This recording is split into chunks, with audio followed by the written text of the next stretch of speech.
Duas pessoas que eu admiro a comunicação, na mesma frase. Embora uma seja a escória da humanidade e uma pessoa que fez nossos feitos magníficos. Jesus e Hitler. Eu admiro a comunicação dos dois. Eu falo, como é que você bota Jesus e Hitler na mesma fase? Porque Jesus, de forma humana, ele tocava as pessoas de uma sabedoria ímpar. Mas Hitler, de uma forma, mesmo que para um objetivo perverso, um cara que não devia ter existido no mundo. Já viu o discurso dele? Eu duvido você não olhar para ele e não falar assim, cara, esse cara é louco, mas ele acredita na loucura dele, num nível que você jamais acreditou em você. Essa é a diferença. Então eu admiro, eu começo a ver as coisas não pelo conteúdo, pela estrutura. Mas tu vai falar que tu admira Hitler? Não, o padrão comunicacional que ele tem é admirável, não o objetivo dele. Isso tem que ter maturidade para falar, porque eu sei que se eu falo isso na mídia vai ter gente que para de me seguir, ele gosta de Hitler, não tem nada a ver. Você tem que saber distinguir, né? Sim, mas é a minha verdade, eu gosto de mostrar isso. Quando você questiona, quando você tira o seu ego, o seu julgamento e você começa analiticamente a olhar as coisas em partes separadas, você começa a conhecer mais sobre as coisas. E quando você conhece algo, todo conhecimento é autoconhecimento. Você está buscando se conhecer em contrapartida. E cada vez isso vai aprofundando mais e mais e mais. Em novembro de 2019 eu avisei que no meado de março ia ter uma crise sem precedente, que eu não sabia o que era, mas eu sabia que ia existir. Por que isso, Diego? É só você estudar as estruturas que regem até mesmo a energia da onde a gente vive. Aí você vai falar, pô, como assim? Isso é astrologia, astronomia? Não, cara.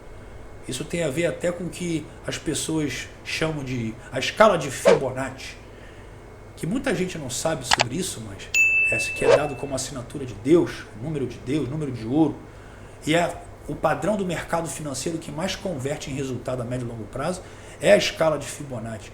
Por quê? Porque se um mercado financeiro tem empresas com gestão diferente, de países diferentes, em momentos diferentes, por que um gráfico acaba fazendo tendenciosamente as empresas terem um resultado próximo, quando sobe, quando desce? É porque quando eu começo a me questionar disso, eu começo, cara, existem situações que são maiores do que a própria gestão de uma empresa para subir ou não uma ação, uma crise de um mercado. Por que isso acontece? E se influencia o mercado financeiro, influencia o mundo inteiro. Então eu vou começar a estudar sobre isso. E aí que você vai entrando na toca do coelho, aprofundando, descobrindo um monte de coisa que as pessoas não fazem ideia. Só que quando você domina exatamente essa saída do que é a falsa, essa saída da Matrix, vamos falar assim, acabou, cara. Você vive essa vida aqui ciente que ela só faz parte do jogo que você escolheu jogar. Só que é como se você ficasse vivendo uma dupla cidadania. Ser e não ser. Tempo, não tempo. É meio complexo, mas é assim que eu vivo a minha vida. Mas é essa complexidade que a gente tem que ter em mente de exercitar, porque a gente tem que sair da caixa, tem que pensar fora dela, como você trouxe exemplo de polêmico, né? Segundo você mesmo, Jesus e Hitler. Na verdade, o que você está fazendo é trazendo um exercício de olhar tudo. Todo mundo traz os seus códigos, né? Aquilo que você falou é a intenção de como que você aplica aquela habilidade de comunicação, enfim. E eu falei isso no último podcast, né? Você tem que respeitar o cara que teve resultado, mesmo que esse resultado tenha sido negativo num contexto maior, você tem que avaliar aquele resultado de alguma forma. E a mesma coisa do Covid, que você deu exemplo. A gente recebe a informação embalada, empacotada na porta da tua casa. Se você sequer questiona, né? E aí fala assim, pô, mas está todo mundo falando, calma, não é bem assim. Vamos para os detalhes, vamos entender. Ainda que você mantenha a sua opinião, você precisa consumir outras vertentes, você precisa consumir outras coisas para até enriquecer o seu ponto de vista, né? Perfeito. Eu estudei muito, cara, até em questões religiosas, eu estudei muitas coisas. E vocês veem quando você vai questionar as pessoas, o quanto... Aí vem a questão de você entender o ser humano. As pessoas defendem a própria crença de uma forma tão bizarra que se ela não estiver aberta a ouvir e você tiver argumentos suficientemente fortes para ter muito mais razão do que ela não só vai se irritar com você, mas como ela vai criar motivos e motivos para ganhar aquela conversa que ela está desesperada perdendo, de falar mais bobagem e tentar reforçar na própria cabeça que ela acredita naquilo.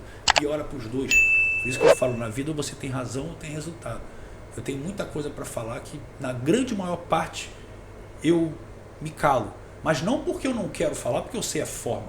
Porque eu preciso preparar aquela pessoa para ela saber ouvir o que eu vou falar. Entende? Essa que é a questão. É por isso que a venda é isso. A venda é sobre... Não é você fazer oferta. A oferta é a concretização daquilo que você já sabe que a pessoa já tomou a decisão de estar contigo. Então está aqui meu produto, meu serviço, está aqui o meu Pix. Faça aqui o pitch, toma. Mas então eu preciso estar cercando a pessoa para mapear agora. Será que as pessoas sabem mapear isso?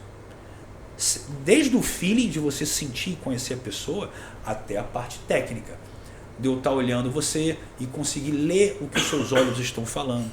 Conseguir ler o que as suas mãos, a sua respiração, o seu padrão comportamental está dizendo. Porque se todo o tempo que eu estou falando eu estou conseguindo automaticamente analisar o seu feedback, eu sei exatamente qual linha seguir. Olha, esse cara aqui eu preciso seguir mais nessa linha da racionalidade. Ele é uma pessoa que precisa ser mais analítico, eu vou precisar dar mais dados. Não, essa pessoa aqui ela é mais emotiva, aqui eu vou ter que tocar um pouco muito mais no desejo dela.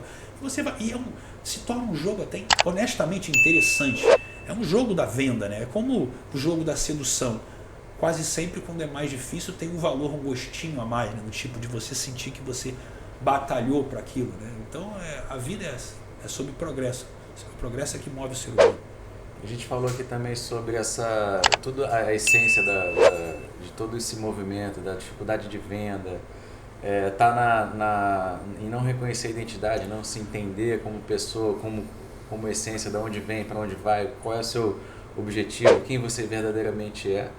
E eu, naquilo que eu experiencio, entendo que as pessoas estão muito desconectadas da fonte, seja ela a fonte Deus, seja ela Jesus, seja ela a pessoa com qual você entenda ou deposite a sua crença. Dá importância a isso. E estão consumindo muito mais a religião do que a própria experiência. Então, se eu entrar num debate, se eu acredito ou não em Jesus, se você acredita ou não em Jesus, e querer argumentos, eu posso, como você falou, posso me perder porque eu estou baseado em regras. Mas se eu te disser que eu tenho a experiência com ele, nada vai fazer. É aquilo que você falou, é a tua certeza, é a tua verdade. Então, se eu tive uma experiência, pouco importa a sua opinião, pouco importa as razões do qual você queira desargumentar, se a gente pode dizer, né? E eu fico com a minha experiência, né? Sim. Então, assim, a religião, muitas vezes, coloca nesse caminho. Você consome também algo daquela forma, daquele jeito, e quando você vem questionando algo, você fala assim, pô,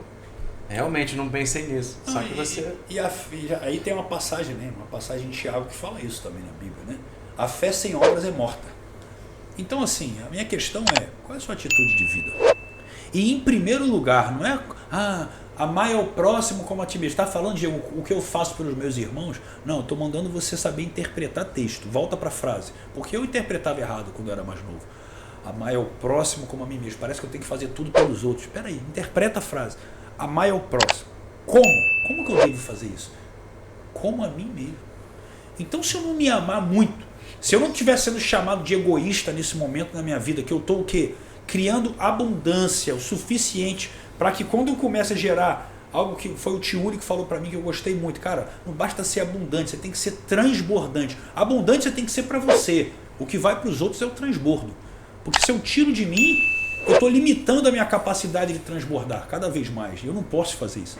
Então, assim, se você não está sendo chamado de egoísta hoje, é porque você exatamente está jogando o jogo errado. Ó, enquanto eles estão aqui no WhatsApp, você estava assistindo esse vídeo. Então deixa seu like, se inscreva no canal, ative as notificações. Te lembrando que toda terça-feira, às 2 da tarde, vem um novo episódio. Então, não deixe de se inscrever no nosso canal. Tamo junto e é só o começo.